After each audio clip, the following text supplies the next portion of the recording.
In the beginning, there was nothing but chaos. 4.5 billion years ago, our planet coalesced from the dust of exploding stars, a searing ball of rock and fire, uninhabitable, unforgiving. But time, the great sculptor, would transform this inferno into a cradle of life. Life emerged from the depths, simple at first, microscopic beings thriving in the oceans around 3.5 billion years ago.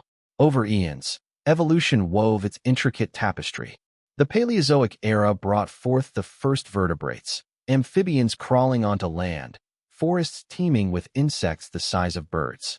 Then, the Permian extinction wiped the slate nearly clean, paving the way for the age of reptiles. For 165 million years, dinosaurs dominated Earth, the mighty sauropods shaking the ground, velociraptors hunting in packs, their world a symphony of survival and savagery.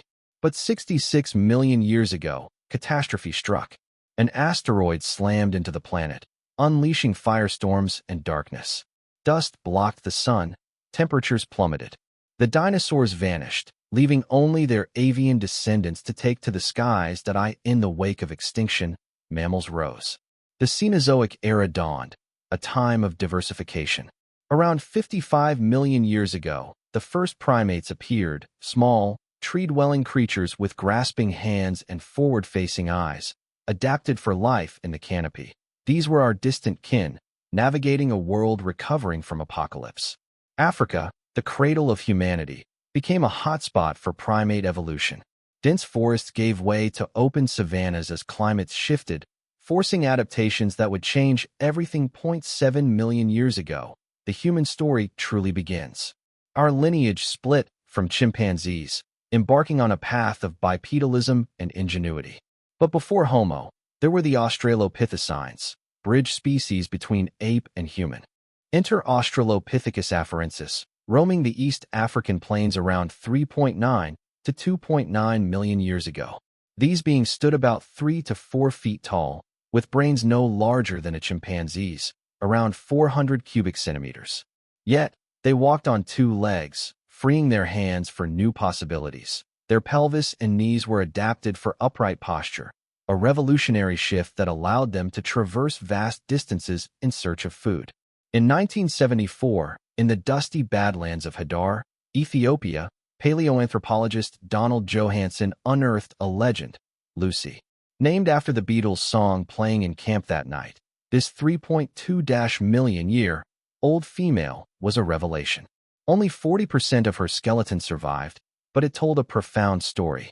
Lucy was about 3.5 feet tall, weighing perhaps 60 pounds. Her curved fingers suggested she still climbed trees for safety and food, but her leg bones confirmed bipedalism. Imagine her, venturing from the forest's edge into the open savanna, vulnerable to predators like saber-toothed cats. Yet, this step upright was a leap for our kind, energy-efficient and horizon-expanding. Life was precarious.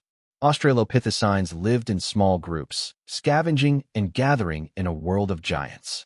Their teeth, suited for tough vegetation, hint at a diet of nuts, seeds, and occasional meat. No tools yet, but the seeds of intelligence were sown. Lucy's discovery forced us to rethink our origins. She wasn't a knuckle walker like apes, but a strider, a pioneer as climates dried and forests receded. Evolution favored those with bigger brains and better adaptations. Around 2.4 million years ago, a new player emerged, Homo habilis, the handyman.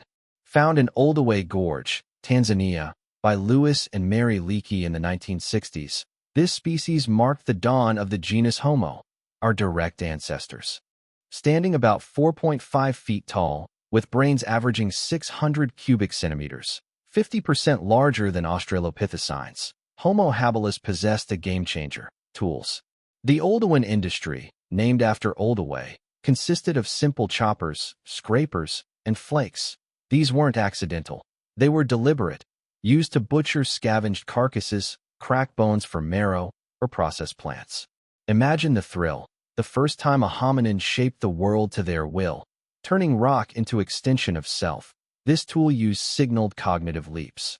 Homo habilis likely lived in social groups, cooperating to survive. Their smaller teeth suggest reliance on tools for food preparation, freeing energy for brain growth. But life was short, perhaps 30 years, and fraught with danger. Predators lurked, and competition with other hominins intensified. Yet, these handy beings laid the foundation for humanity's ingenuity, proving that intelligence wasn't just about size, but application. Evolution marched on.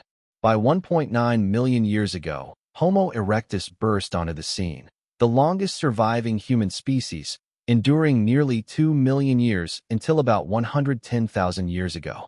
Taller, up to 6 feet, with brains reaching 1,000 cubic centimeters, they resembled us more closely. Slender builds, long legs for endurance running. Homo erectus was the first great wanderer, venturing out of Africa around 1.8 million years ago. Fossils from Java, China, and Europe attest to their adaptability.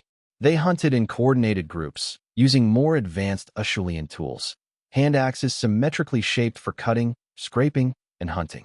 But their true revolution? Fire. Evidence from sites like Wonderwork Cave in South Africa suggests controlled fire use as early as 1 million years ago. Fire transformed everything, cooking food to unlock nutrients, warding off predators, providing warmth in colder climates. It extended the day, fostering social bonds through storytelling and planning. Imagine the emotional warmth.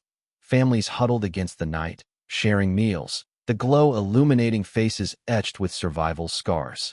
Fire was light in darkness, a spark of civilization. With fire, Homo erectus conquered new territories, from frigid tundras to tropical islands. They built shelters, perhaps even boats for short crossings. Their migrations reshaped the human map, but extinction loomed as climates shifted and new species arose. Around 300,000 years ago, in the heart of Africa, Homo sapiens, wise man, emerged. Anatomically modern, with high foreheads, rounded skulls, and brains averaging 1,350 cubic centimeters. We were built for complexity. But it wasn't just anatomy. It was the cognitive revolution. Fossils from Jebel Irhoud, Morocco, push our origins back, showing gradual evolution. By 100,000 to 50,000 years ago, behavioral modernity exploded. Symbolic thinking, art, advanced tools. The Blombos Cave in South Africa yields etched ochre pieces, beads, and bone tools from 75,000 years ago that we developed language, not just grunts but complex syntax for sharing ideas, myths, and plans. This great leap forward allowed cooperation on unprecedented scales, hunting mammoths, building communities that we outcompete Neanderthals and Denisovans, absorbing their genes through interbreeding. Our intelligence birthed agriculture, cities, and empires. But at what cost? This spark of modern cognition, abstract thought, empathy, creativity, defines us.so. What is the first human? In anthropology, it's debated. Some say Homo habilis, the toolmaker, as the inaugural Homo. Others point to Homo erectus, the fire-tamer and global traveler. But perhaps it's a continuum, no single first, but a chain of becoming. We are all echoes of Lucy's steps, habilis ingenuity, erectus flames. In the story of ages, the first human is every ancestor who dared to evolve.